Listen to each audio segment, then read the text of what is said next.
Some cross oceans for love, others cross borders for a dream. Fernando does both and pays a price no one warned him about. Dreams, released in 2025, isn't the story you expect. It begins like a romance. It ends like a breakdown. Fernando is young, talented, and consumed by ambition.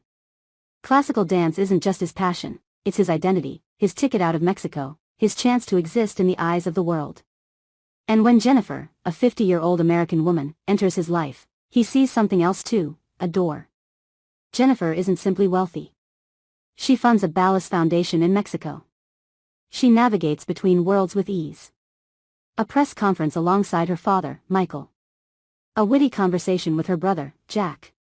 And now, stolen moments with a dancer who awakens something within her that she can't name.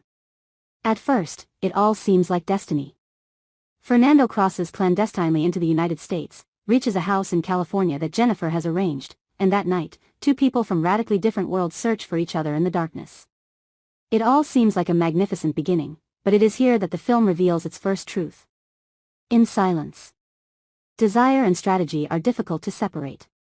Fernando wants Jennifer, but he also wants America. He also wants a stage. When ambition and emotion share the same heartbeat, it becomes almost impossible, even for the one experiencing them, to know which of the two is in control. Their relationship grows, but in the shadows. They travel together through a small Californian town, close but invisible. Jennifer never introduces him to her family, and Fernando senses it. This invisible wall, this unspoken message, you belong to my private life, but not my public one. He may be loved, but not claimed. This tension cracks him. He tells her he might return to Mexico. Jennifer panics. She takes a plane, goes to find him, visits her family. The father welcomes him. The mother? No. She wants a woman his own age for her son, a discreet but devastating line because it reminds us that Fernando is caught between two worlds and fully accepted in neither. This is the film's second lesson. Belonging to someone isn't just about being present in their life. It's about being named aloud in a room full of people who matter to them. Jennifer isn't ready for that yet, and Fernando begins to wonder if she ever will be. He makes peace with her. Jennifer recommends Fernando to her broomstick community. Things are moving forward. She even invites her father and Jack to watch him practice. For a brief moment, the dream seems possible, Fernando on a respected, visible American stage. Then the door slams. Immigration agents burst into the studio in the middle of rehearsal, and into Rayon Fernando's life. He is deported to Mexico. The system mocks his talent, his love, his sacrifices.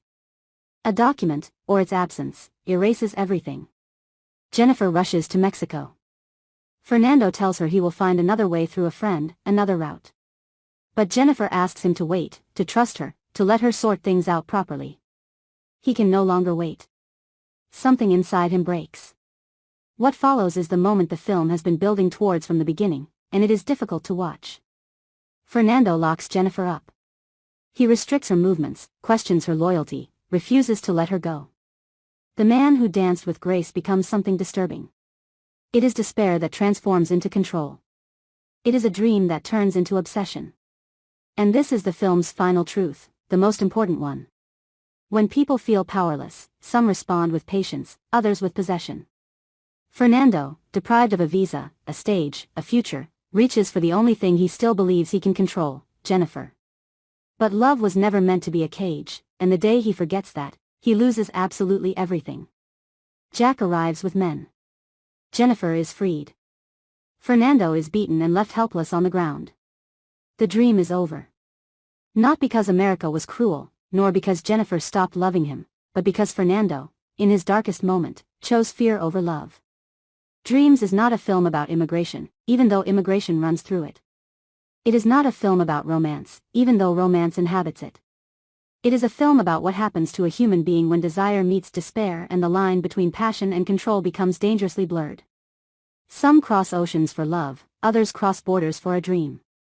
The real question is, who are you when the ocean rejects you? If everything you had worked for was brutally taken from you, what would you have done in Fernando's place?